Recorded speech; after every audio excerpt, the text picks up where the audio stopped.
I'm Alexander Larson, a risk manager.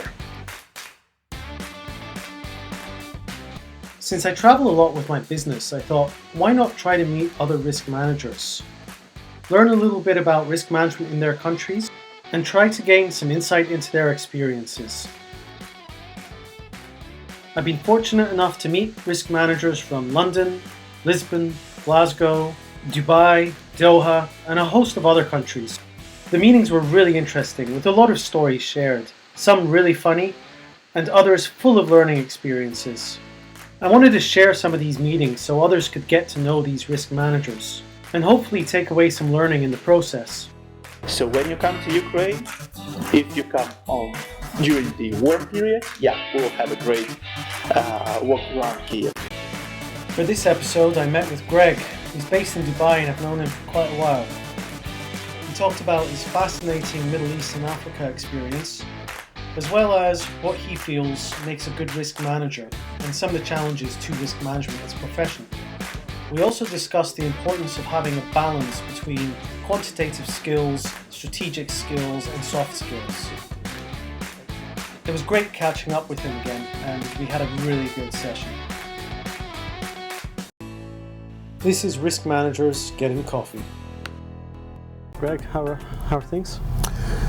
Very good, very good. Challenging in the current sector around, I think, globally. I work in the aluminium sector, the smelting sector, producing aluminium and selling aluminium in its purity and its 100% form for the likes of customers anywhere around the world, such as BMW. Is that being impacted at all by any tariffs that Trump's introducing or anything like that? Yes, not currently. But the bottom line is, and I think this is something that everyone's talking about with the tariff war, it's the consumer in America that's going to feel the pinch. And you're based here in Dubai, right? We are based in Dubai and Abu Dhabi. We have two smelters. We also have a refinery coming online at the end of the year in Abu Dhabi. We have a mine, bauxite mine, coming online next year in Guinea. And we have our sales offices in America, Europe and China. How did you get into risk in the first place? So originally I trained as a lawyer in England. My parents are living in America, and so I wanted to be a New York attorney. From there, mainly caused by the World Trade Center explosion, because they were the offices I was going back to in October 2001. Jeez. So in the UK, I then went into insurance, working on construction claims and contracts. Fast forward later on, I'm still a strong advocate for ethical leadership, but the experience of working in Jordan, Iraq, Syria, Afghanistan, or say my clients are working there when I was based in Jordan, and having had the Iraq and Kurdistan experience like yourself, seeing headlines versus a reality because you know what's going on. Again, it's that what I'd call taking the matrix pill. Do you want to know? And if you do, there's no going back. And I love risk management for that. Been quite a few interesting places, haven't you? Yes. So when I was working in London, I was in and out of parts of Africa. Right. I was also in Latin America. An interesting thing is that we have a mine in Guinea. And previous in my life in London, I was on a plane leaving Johannesburg, going to Guinea, when I was boarding, and I took a call from my South African security. The government representative I was going to see, although part of a militia, had been shot in the head. Wow. Fast forward, I've been to Guinea, with the existing president there, and looking at the way the stability has come around since those times, and that's 10 years difference. So that's impressive. One of the things that I believe has been valued across frontier markets, more so than emerging in some ways, has been the ability to bring on board the nationals to be employees, to be trained, and for them to feel value of a job. Most individuals want to feel the value of being employed. Interesting, when we were in Iraq, a major oil and gas project we were working on, It was mostly expats on site, but slowly the government introduced this Iraqitization. A few departments that were a bit more sort of forward-thinking looked at it as an opportunity to bring them on board early and train them up, so that if you bring them on board early enough, then you're protecting the rest of your team because you've got a solid team, and when the cull comes to get rid of people, you've already built your team, the continuity is there, you train them up early enough. But a lot of people were too resistant. Then it's just going to cause further problems down the line. So you're trying to get to that core group that you can mentor. Yeah. And then, of course, you've got the other issue now with Brexit. You're going to have a lot of skilled workers leaving, potentially. And what do we replace them with? Well, I have a sister who's a doctor. Right. And a great story for her was that there was a pressure for the hospital to hire overseas. Right. Within a month, it had been decided the budget wasn't appropriated properly and budgeted. So therefore, they're asked to then leave. So you've gone and taken people from their home country, where they're working, brought them into another country, and said, oh, actually, we haven't got this right, and then they haven't got a job to go back to. So that's, I think, taking risk, that's a real part of what's going on at the moment. There's an understanding of it's too late, the risk being realised and being considered. At the same time, it's not planned properly at the right level. That's strategic, budgeting, financial. So, from your point of view, if you had like a specific risk expertise area, I'd say breadth, an understanding for the breadth across which you need to talk about. Some skill sets try to focus on or pinpoint on a particular point. A bit like an argument, you're going after one word or two words and trying to say, well, that's grammatically incorrect, as if that's going to usurp the argument. What I strongly believe in is that you need to step back and find what is the right question. And that's communication as well. So this is sort of soft skill, essentially. Yes.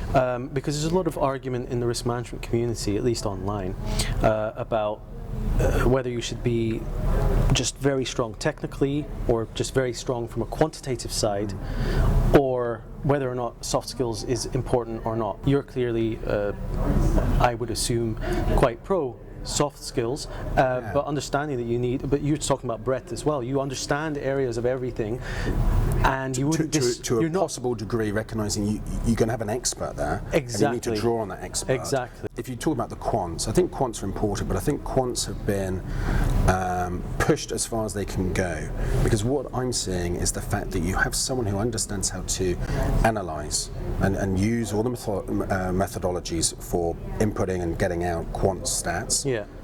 They do not have the ability to connect that to a tangible impact and risk impact on the business. Right. What you want to find out is, how does that impact the business? Right. And what are we looking at going forwards? So there's a risk that we've gone so quants heavy into getting people who are so technically good that they then said, well, you have to interpret that. But originally that was part, you interpret your analysis to give me the final report. So I can take that and start to interpret how that gets communicated to a top level to what they need to understand for their own strategy purposes. So having the balance, essentially, balance of everything, and I think that's that's my view as well. You need to have the skill set, the soft skills, to get people around the table, to be able to extract the right information, ask the right questions, as you say, make people feel comfortable with you being there and not defensive or not feeling that you're coming to tell them what to do or that you know more than them. And then being able to take the information within the organization that you're getting from the experts like the quants guys and using that for actual value. But it always goes back to the fundamentals. People. People are the currency, they're the economy, they're the voters, and everything we're talking about. Human bias, that's what's in the boardroom, the committees, the every business directors unit and managers and 100%. everyone. It's duty to not have that ourselves and to try departments not to have it. But it doesn't mean it's not there. We just of course. need to drive that. We're human. And that's it, we have our own frailties, and that's life. But professionally we owe a duty of care, we owe to lead with ethics. And to manage those people, to engage those people, because if they're engaged, they're less likely to behave a certain way. You have to drive behaviour.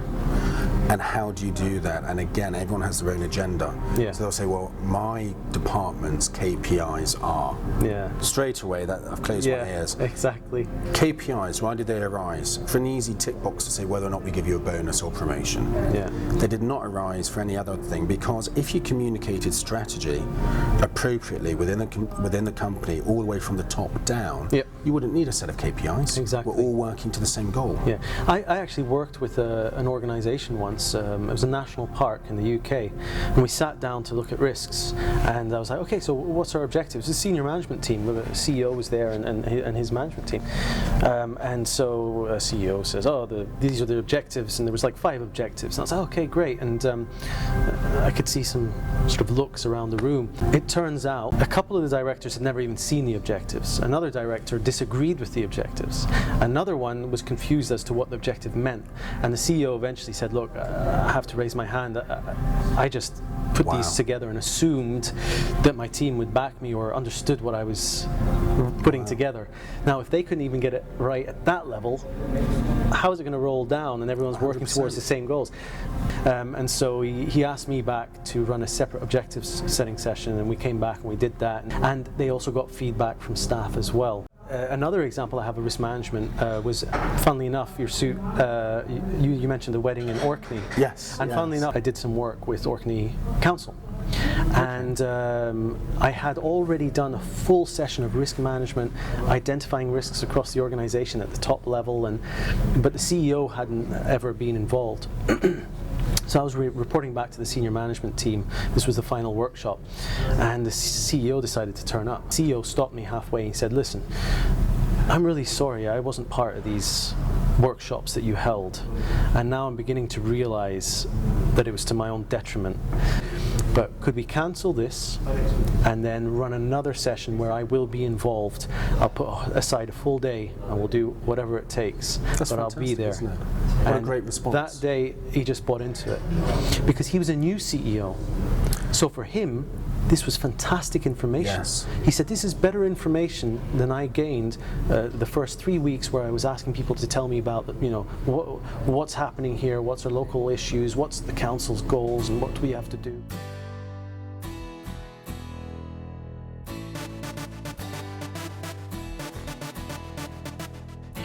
Heathrow Airport, if you're listening, I have an issue with toothpaste. I'm just saying. I don't understand the issue.